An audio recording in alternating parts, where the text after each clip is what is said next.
ಎಲ್ಲರಿಗೂ ನನ್ನ ನಮನಗಳನ್ನ ಅರ್ಪಿಸ್ತಾ ಇದ್ದೇನೆ. ಇವತ್ತು ಸ್ನೇಹಾಲಯದಲ್ಲಿ ಮಗದೊಮ್ಮೆ ಸಂತೋಷದ ಒಂದು ಸುದಿನ.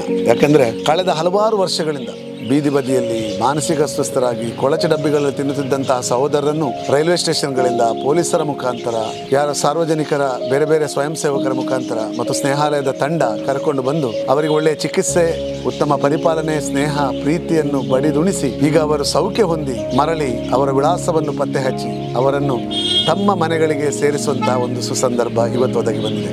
ಸ್ನೇಹಾಲಯದ ಮಂಜೇಶ್ವರದಿಂದ ಶ್ರದ್ಧಾ ಫೌಂಡೇಶನ್ಗೆ ತೆರಳುವಂತಹ ಮಕ್ಕಳು ಶ್ರದ್ಧಾದಿಂದ ನಮ್ಮ ಬಸವರಾಜ್ ಸರ್ ಶ್ರದ್ಧಾದ ಸ್ವಯಂ ಸೇವಕರಿದ್ದಾರೆ. ಶ್ರದ್ಧಾದ ಮುಖಾಂತರ ಭಾರತದ ವಿವಿಧ ಭಾಗಗಳಿಗೆ, ಪಂಜಾಬ್, ಉತ್ತರ ಪ್ರದೇಶ, ಒರಿಸ್ಸಾ, ಬಿಹಾರ, ಜಾರ್ಖಂಡ್ ಇಂತಹ ಪ್ರದೇಶಗಳಿಗೆ ಅವರ ವಿಳಾಸಕ್ಕೆ ನಾವು ತಲುಪಿಸಲಿದ್ದೇವೆ. ಕಳೆದ 16 ವರ್ಷಗಳಲ್ಲಿ 1600ಕ್ಕಿಂತಲೂ ಹೆಚ್ಚು ಜನರನ್ನು ಮಾರ್ಗದ ಬದಿಯಿಂದ ಕರ್ಕೊಂಡು ಬಂದು ಎಲ್ಲೋ ನಾಶವಾಗಿ ಹೋಗುವಂತ ಮಕ್ಕಳು ಇವತ್ತು ಅವರ ವಿಳಾಸವನ್ನು ಪತ್ತೆ ಹಚ್ಚಿ ಅವರ ಮನೆಗೆ ಸೇರಿಸುವುದಂದ್ರೆ ಅದು ದೇವರ ಒಂದು ದೊಡ್ಡ ಕೃಪೆಯ ಭಾಗವಾಗಿದೆ. ದೇವರು ನಮಗಾಗಿ ಕೊಟ್ಟಂತ ಈ ಒಂದು ಸುಂದರವಾದ ಸೇವೆಯನ್ನು ಅವರ ಪರಿಶುದ್ಧ ನಾಮದಲ್ಲಿ ನಾವು ದೇವರಿಗೆ ಅರ್ಪಿಸಿಕೊಂಡು ಮಾಡ್ತಾ ಇದ್ದೇವೆ. ಇದಕ್ಕೆ ಹಲವಾರು ವರ್ಷಗಳಿಂದ ದಾನ ಕೊಡುವ ಎಲ್ಲ ದಾನಿಗಳನ್ನು, ಜಾತಿ ಮತ ಭೇದವಿಲ್ಲದೆ ದಾನ ಕೊಡುವ ಎಲ್ಲರನ್ನು ಮಗದೊಮ್ಮೆ ನೆನೆಸುತ್ತಾ ಸರ್ವಶಕ್ತನ ಹೇರಳವಾದ ಅನುಗ್ರಹ ಆಶೀರ್ವಾದವು ಎಲ್ಲ ದಾನಿಗಳ ಮೇಲಿರಲಿ ಎಂಬುದಾಗಿ ನಾನು ಪ್ರಾರ್ಥಿಸ್ತೇನೆ.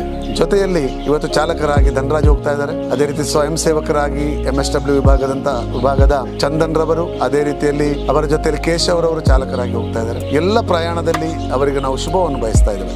ಇವತ್ತು ಈ ಪ್ರಯಾಣದಲ್ಲಿ ಹೋಗುವಂತಹ ನಮ್ಮ ನಿವಾಸಿಗಳು ಮನ್ಮೋಹನ್ ಎಂಬುದಾಗಿ 27 ವರ್ಷ ಪಂಜಾಬ್ ರವರು, ಜಿದು ಮುಂಡಾ ಅಂತ 34 ವರ್ಷ ಅಸ್ಸಾಮಿನವರು, ಇರ್ಷಾದ್ ಅಂತ 38 ವರ್ಷದವರು ಉತ್ತರ ಪ್ರದೇಶನವರು, ರಿಷಬ್ ವರ್ಮಾ 32 ವರ್ಷ ಅವರು ಉತ್ತರ ಪ್ರದೇಶನವರು, ಪಲ್ಲವ್ ಭೌಮಿಕ್ ಅವರು 45 ವರ್ಷ ಅವರು ವೆಸ್ಟ್ ಬೆಂಗಾಲ್ನವರು, ಪಾಂಡುರಂಗಿ ಪಾಟೀಲ್ ಅವರು 57 ವರ್ಷ ಮಹಾರಾಷ್ಟ್ರದವರು, ಮನ್ನು ಕುಮಾರ್ 25 ವರ್ಷ ಬಿಹಾರ್ನವರು, ಶಂಕರ್ 40 ವರ್ಷ ಉತ್ತರ ಪ್ರದೇಶನವರು, ವಿತೋಬಾ 55 ವರ್ಷ ಉತ್ತರ ಪ್ರದೇಶದವರು, ಅನ್ನು 25 ವರ್ಷ ಅಸ್ಸಾಮಿನವರು. ಇವರೆಲ್ಲರಿಗೂ ಈ ಪ್ರಯಾಣದಲ್ಲಿ ಶುಭವನ್ನು ಹಾರೈಸುತ್ತಾ ಸರ್ವರಿಗೂ ಸರ್ವೇ ಜನ ಸುಖಿನೋ ಭವಂತು.